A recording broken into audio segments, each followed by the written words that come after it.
నేదర్మెట్లో ఉన్నటువంటి కట్టమైసమ్మ ఆలయం వద్ద నిన్న దారుణ ఘటన చోటు చేసుకుంది. ఒక అగాంతకుడు ఏదైతే ఇక్కడ ఉన్నటువంటి బొడ్రాయి విగ్రహం వద్ద అతని ప్యాంటు విప్పి సైతం మూత్ర విసర్జన చేశాడు. ఈ నేపథ్యంలో ఉన్నటువంటి ఇక్కడ చుట్టుపక్కల ఉన్నటువంటి హిందూ సంఘ నేతలు కావచ్చు, చుట్టుపక్కల ఉన్నటువంటి స్థానికులు పూర్తి మొత్తంలో పెద్ద ఎత్తున ఇక్కడికి వచ్చి మరి దర్యాస్తున్నటువంటి పరిస్థితి మనం చూడొచ్చు. ప్రస్తుతం మనతో పాటు జై శ్రీరామ్ కిరణ్ ఉన్నారు, మాట్లాడించే ప్రయత్నం చేద్దాం.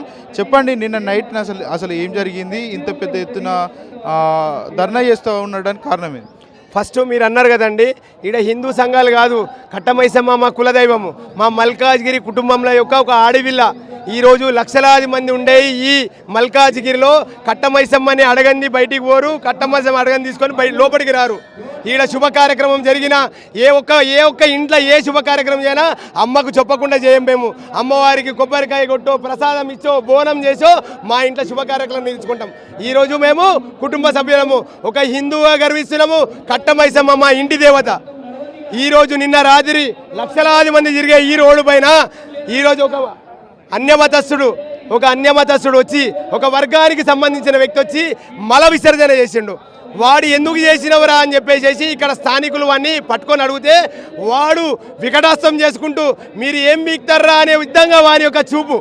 మీరు ఏమి చేయగలుగుతారా? మీరు ఆ రోజు తోట ముత్యాలమ్మ టెంపుల్లో చేశాము, మొన్న మేము రాంపల్లిలో చేశాము, ఆంజనేయ స్వామి విగ్రహం ధ్వంసం చేశాము, మొన్న మేము శంషాబాద్లో నవగ్రహ విగ్రహాలను ధ్వంసం చేశాంరా, మీరు ఏమి చేయగలుగుతారా అని చెప్పేసి వాని చూపు చెప్పిందన్న మాకు. ఈరోజు ఒక వర్గము కుట్రపూర్వకంగా తెలంగాణలో ఉన్న 2 సంవత్సరాల నుంచి తెలంగాణ రాష్ట్రంలో గుళ్ళపై దాడి చేస్తున్నాయి. ఆ వ్యక్తి స్థానికుడే అని చెప్తా ఉన్నారుగా, ఇంతకుముందు ఏమన్నా ఇట్లాంటి చర్యలకు పాల్పడ్డ నేపథ్యం ఏమన్నా ఆ వ్యక్తికి ఉందా? ఇగోనా ఇక్కడ మల్కాజ్గిరిలో ఈ సఫీలు కూడా పెద్ద మార్కెట్. ప్రతిరోజు ఇక్కడ వందలాది మంది చేరుతుంటారు. పూలు పండ్లు ఏవో వివిధ కూరగాయలు అమ్ముకుంటూ బతుకుతుంటారు. వాడు స్థానికుడు అంటే ఏ విధంగా స్థానికుడు? ఈడ పుట్టినోడా, ఈడ పెరిగినోడా, వాని అయ్య పేరు వానమ్మ పేరు తెలవాలే కదా. స్థానికుడు అంటే పలానోడు అంటే పలానా చెప్పుకోగలుగుతాం. వాడు స్థానికుడా, రోహింగ్యానా, బంగ్లాదేశా, ఉగ్రవాదియా, వాడు ఏడుకొని వచ్చినా వాడు తెలియదు. స్థానికుడని ఎవరు చెప్పిండు సార్? స్థానికుడని ఎవరు చెప్పిండు? వానికి మతం తప్ప వేరేది లేదు. వానికి మతం తప్ప వేరేది లేదు. ఈ దేశంలో హిందూ దేవతలనే టార్గెట్ చేస్తూ ఈరోజు దినము ఈ విధమైన విష సంస్కృతిని, ఈరోజు ప్రశాంతమైన భారతదేశాన్ని, ప్రశాంతంగా ఉన్న తెలంగాణ రాష్ట్రాన్ని కమ్యూనల్ దేశంగా, కమ్యూనల్ రాష్ట్రంగా మార్చాలని చెప్పేసి అన్య మతస్థులు ఒక వర్గానికి సంబంధించి ఒక అనొద్దు కానీ వాళ్ళ విద్యా సంస్థలలో బోధనలు ఇచ్చుకుంటా మరి ఈ విధమైన దాడులకు వారు సహకరిస్తున్నారు. గతంలో ఇలాంటి సంఘటన జరిగినప్పుడు మతిస్థిమితం బాగాలేదని చెప్పారు. ఇప్పుడు జరిగినటువంటి సంఘటన నేపథ్యంలో చేసినటువంటి వ్యక్తి కూడా మతిస్థిమితం లేదని చెప్తా ఉన్నారు. నిజంగానే మతిస్థిమితం లేకుండా చేస్తున్నారా, లేకపోతే ఇంకేమన్నా కారణాలు ఉన్నాయనుకోవచ్చు? తెలంగాణ రాష్ట్రంలో యొక్క పోలీసుల వైఫల్యము గతంలో కూడా చెప్పినాము.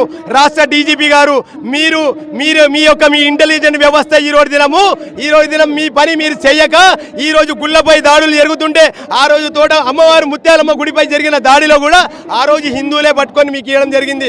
నిన్న కట్టమైసమ్మ గుళ్ళో జరిగిన దాడిని కూడా హిందువులే పట్టుకొని చేయడం జరిగింది.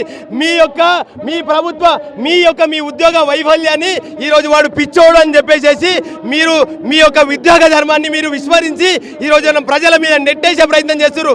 పిచ్చోడు అని చెప్పేసి వాళ్ళ యొక్క ఉద్యోగాన్ని వాళ్ళు చేయకుండా పిచ్చోడు అని చెప్పేసి ప్రజలను మాయ చేసే ప్రయత్నం చేస్తున్నారు. ముఖ్యమంత్రి రేవంత్ రెడ్డి కూడా హిందూ అయిన దగ్గరనే హోంశాఖ ఉంది. మరి ఈ నేపథ్యంలో ఇలాంటి ఘటనలు హైదరాబాద్ నగరంలో చాలా వరకు చోటు చేసుకుంటా ఉన్నాయి. ఎందుకు వీటి మీద పటిష్టమైనటువంటి చర్యలు తీసుకోవట్లేదు? రేవంత్ రెడ్డి గారు మొన్న ఒకటే మాట అన్నారు, మేము పార్టీల గురించి మాట్లాడదలుచుకోలేము, కానీ మొన్న ఒక ఎలక్షన్లో చెప్పడం జరిగింది. ఆయన ముస్లిం పార్టీ, కాంగ్రెస్ అంటే ముస్లిం అంటే కాంగ్రెస్. మేము అనలేం సార్, నీ నోటుతోనే వందలాది మంది ముంగడ చెప్పినావు. ఈరోజు హిందువులపై జరుగుతున్న దాడి మీ కాంగ్రెస్ పార్టీ పట్టించుకోదా? మీ నాయకులు పట్టించుకోరా? ఎందుకు ప్రశ్నించలేకపోతున్నావు రేవంత్ రెడ్డి? నువ్వు ఈరోజు దినము ఈ సనాతన ధర్మంకి సంబంధించిన వాళ్ళు నీకు ఓట్లు వేయలేరా? నువ్వు సనాతన ధర్మానికి సంబంధించడని కదా, ఎందుకు స్పందించవు? నీ పార్టీ ప్రతినిధులు స్పందించరా? ఎందుకు మాట్లాడలేకపోతున్నావు? అంటే ఇంత పెద్ద ఎత్తున గుడికి ఇలాంటి రక్షణ లేకుంటే ఇలాంటి చర్యలు జరిగినాయి కదా. చిన్న గుళ్ళు ఉంటాయి వీధులలో, వాటి పరిస్థితి ఏ విధంగా ఉంది ప్రస్తుతం? మేము ఈరోజు గుళ్ళ విషయం కాదండి, ఈరోజు లక్షలాది మంది తిరిగే ఈ రోడ్డు పైన ఈ విధంగా జరిగితే, అమ్మవారిపై జరిగితే రేపు నీ ఇంటికి వస్తాడనా? రేపు నీ ఇంటికి వస్తాడు, నీ అక్కనో నీ చెల్లెనో, నువ్వు ఉంటావు, నువ్వు ఉద్యోగమో వ్యాపార నిమిత్తమో బయటికి పోతాడు. వాడు ఇంట్లో వచ్చి పోతే ఎవరిని అడగగలుగుతామనా? ఎవరిని అడగగలుగుతాము?